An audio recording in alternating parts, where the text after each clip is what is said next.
va aller à la radio, on va se retrouver à la radio et c'est une radio profane quoi, c'est pas une radio chrétienne donc on va toucher des gens, tout le Togo va entendre, même au-delà des frontières du Togo va entendre en fait mon interview, ils vont m'interviewer apparemment et je vais avoir l'occasion de rendre témoignage de notre foi en Jésus-Christ. Alors voilà, c'est l'aventure et c'est vraiment super. Donc merci de nous accompagner, d'être avec nous. Que Dieu vous bénisse.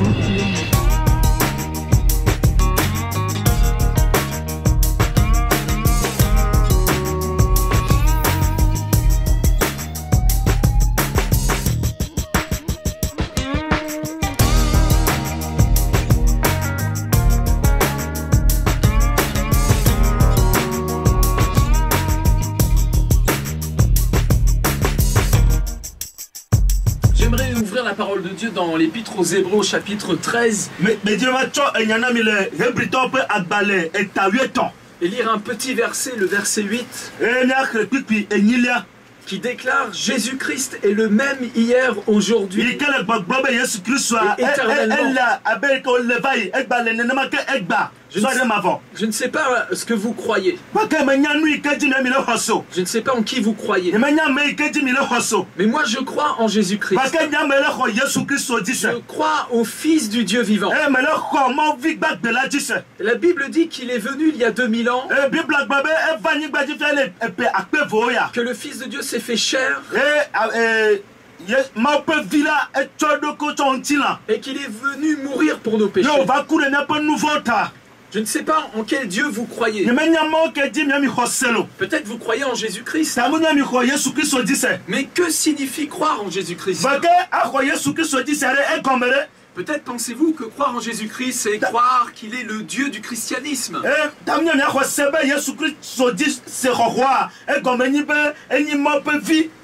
Pensez-vous peut-être que être croyant en Jésus-Christ, c'est venir à l'église le dimanche? Mais moi, croire en Jésus-Christ, c'est croire ce que la Bible dit de Jésus-Christ.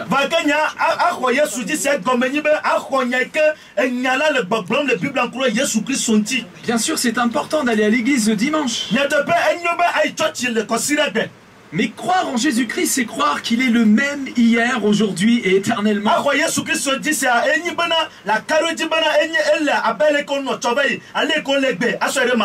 Dans son corps glorifié, Jésus a dit cette parole à ses disciples. Après sa mort, après sa résurrection, il est apparu aux disciples. Et il leur a dit, je suis avec vous tous les jours jusqu'à la fin du monde. Jésus est avec nous jusqu'à la fin du monde. Il est au milieu de nous à l'instant même. Il est en train d'entendre ce que nous disons à Saint-Instant. Et il est attentif à la prédication de l'évangile. Il nous a envoyé prêcher l'évangile dans le monde entier. Et il a dit, voici les miracles qui accompagneront ceux qui auront cru en mon nom. Ils chasseront les démons.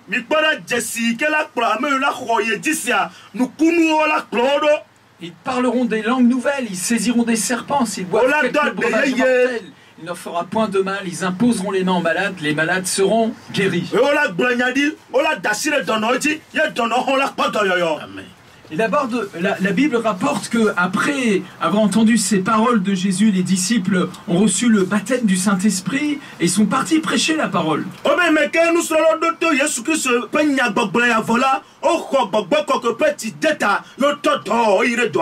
Et partout où ils sont allés prêcher cette bonne nouvelle du royaume, le Seigneur lui-même confirmait sa parole par des signes, des prodiges, des miracles. Il n'a pas changé. Il est le même hier, aujourd'hui et éternellement.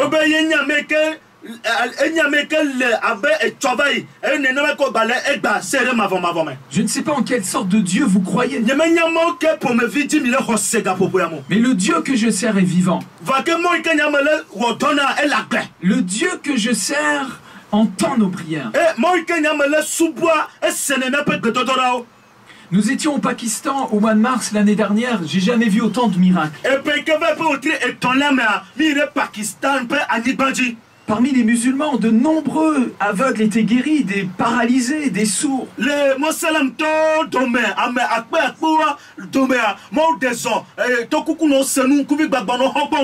Était-ce parce que l'évangéliste Rémi Louis Bell était parmi les Pakistanais?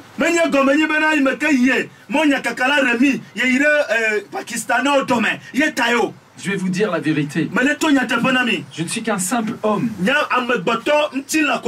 qui a ouvert le livre qui s'appelle la Bible. Et j'ai lu ce qui est dans la Bible, je l'ai lu au peuple. Et Dieu a confirmé sa parole. Et ce soir, nous allons encore ouvrir ce livre, nous allons lire ce qui est dans ce livre. Et Dieu va confirmer sa parole. Et cette parole, c'est l'évangile du royaume de Dieu. Et peuple togolais qui nous entendait en cet instant, j'ai cette bonne nouvelle à partager avec vous. Le royaume de Dieu s'est approché de vous. Jésus est vraiment vivant. Il est vraiment mort sur la croix pour tes péchés. La Bible dit que c'est le péché qui sépare l'homme de Dieu. Et Dieu a tant aimé le monde qu'il a donné son Fils unique, afin que quiconque croit en lui ne périsse point, mais qu'il ait la vie éternelle. Toi qui entends ma voix cet après-midi, tu as besoin d'être sauvé. Ton âme est en route pour l'enfer, mais Dieu te propose le salut.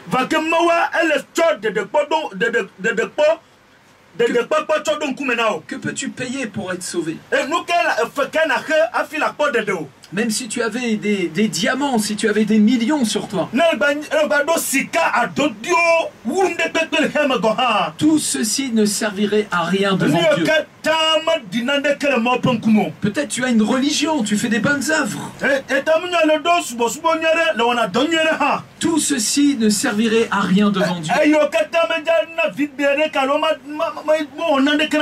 La Bible déclare que tous ont péché et sont privés de la gloire de Dieu, mais qui sont gratuitement justifiés par la foi en Jésus-Christ. La Bible dit que le salaire du péché, c'est la mort. Mais le cadeau de Dieu, c'est la vie éternelle en Jésus-Christ. Et dès maintenant, tu peux accepter Jésus comme ton sauveur, ton Seigneur.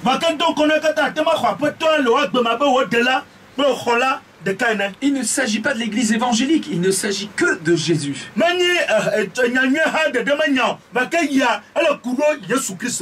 Philippe dira à Jésus, montre-nous le Père, et cela nous suffit. Et Jésus va lui dire, celui qui m'a vu a vu le Père. Je suis le chemin, la vérité et la vie. Et nul ne viendra au Père que par moi.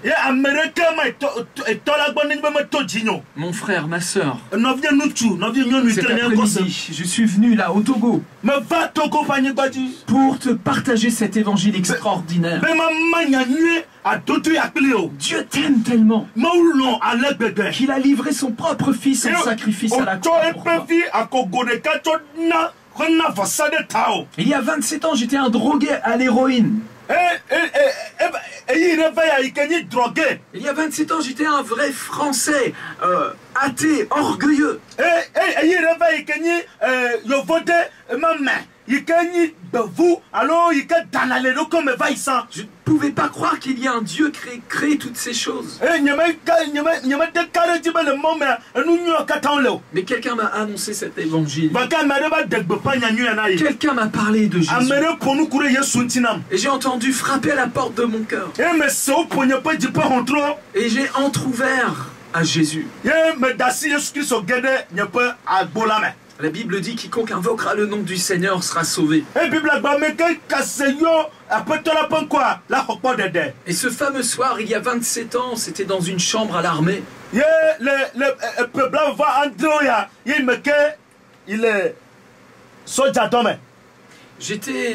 J'ai tourné mon cœur vers ce Jésus et j'ai invoqué son nom pour la première fois de ma vie.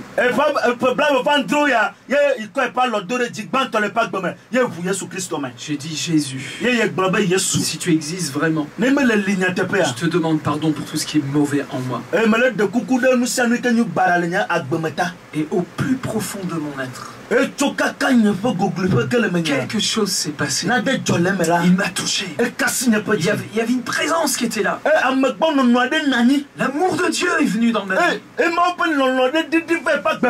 Et la Bible dit que je suis né de nouveau ce jour-là.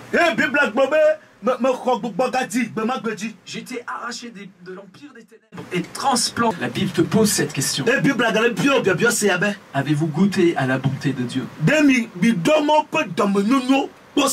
Beaucoup de gens ont une religion. Ils sont fidèles à leur religion. Ils sont à l'heure à leur religion. Mais quand ils ont fini de pratiquer leur religion, ils sont comme une biche dans un désert qui soupire après l'eau.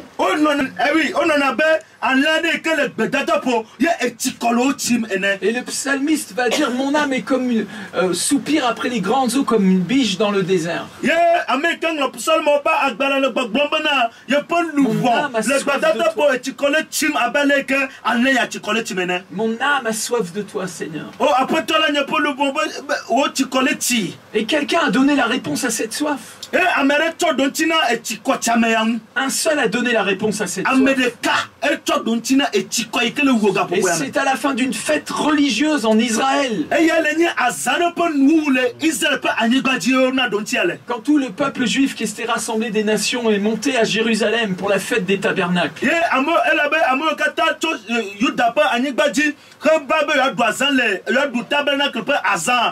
La fête des tabernacles, c'est cette fête où Dieu dit à son peuple: je vais habiter au milieu de vous.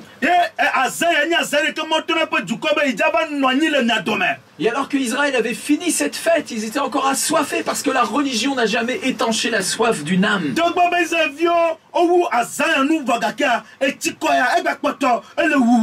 Et c'est pourquoi Jésus, ce jour-là même, s'écria au milieu du peuple: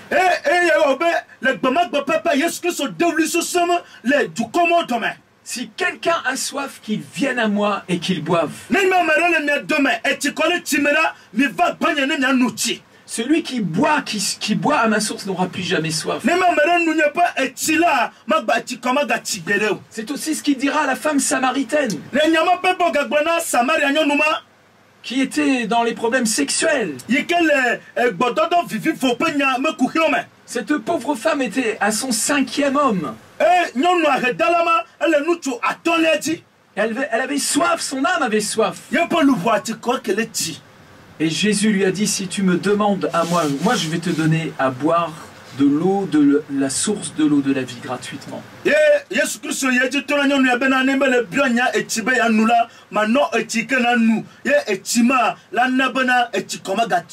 vais étancher ta soif. Je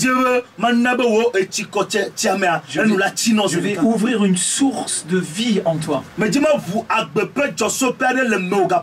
Cette source va jaillir de toi jusque dans la vie éternelle.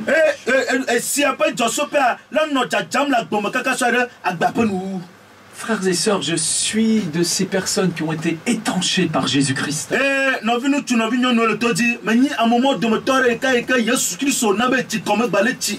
Je ne suis plus en train de chercher une vérité, je suis comblé par la vérité.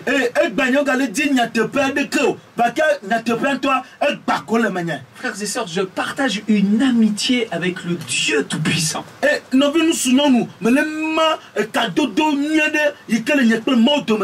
Je suis exactement ce que la Bible dit que je suis. Je suis le temple du Saint-Esprit.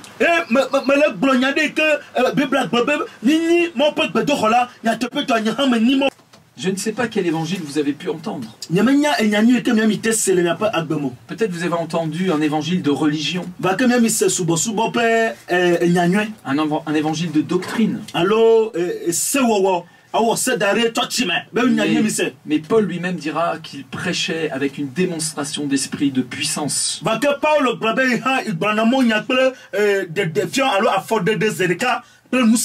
Afin que la foi des hommes ne soit pas fondée sur la sagesse des hommes, mais sur la puissance de Dieu.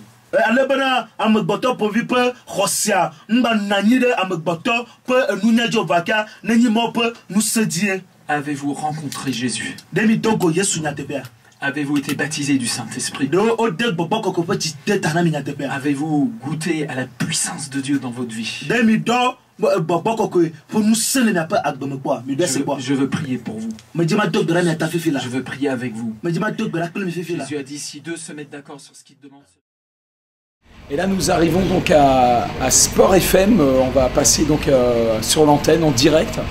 Et on va toucher tout le Togo. C'est vraiment extraordinaire. Et voilà, beaucoup de gens écoutent cette radio et on va pouvoir prêcher l'évangile. On est tous les trois là avec Hugo et Mallory, et on s'attend à ce que le Saint-Esprit nous donne vraiment des paroles pour les gens. Et voilà, c'est pas une radio chrétienne, quoi. C'est vraiment une radio qui touche vraiment tout le monde et on est vraiment super content de pouvoir vivre cette expérience. Alors venez avec nous, venez voir comment c'est.